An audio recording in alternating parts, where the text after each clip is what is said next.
बार कोई साधक वंशी दे गया और वंशी दे करके बोला हरिराम व्यास जी जुगल किशोर जी को वंशी पधरा देना, नई सोने की वंशी है।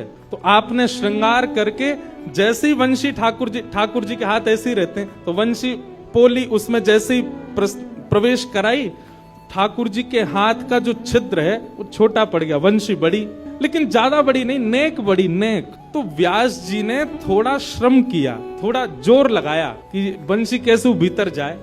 तो जैसे ही जोर लगाया ठाकुर जी का हाथ छिल गया और वहां से रक्त निकलने लगा श्री जुगल किशोर जी के। हरिराम व्यास जी ने जैसे ही रक्त देखा मूर्छित होके गिर पड़े वहीं पर। पुत्र को सेवा दे दी, पहला दिन था दंड का। तो श्री हरिराम व्यास जी वृंदावन में भ्रमण करते रहे, परिक्रमा लगाते रहे।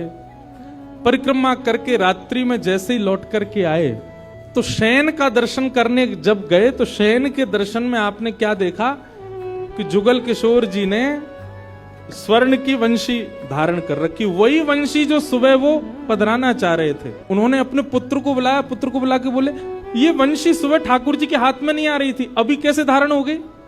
बोले पता नहीं पिताजी, आप तो चले गए थे, मैंने वंशी उठा करके धारण कराई, ठाकुर जी ने धारण कर ली।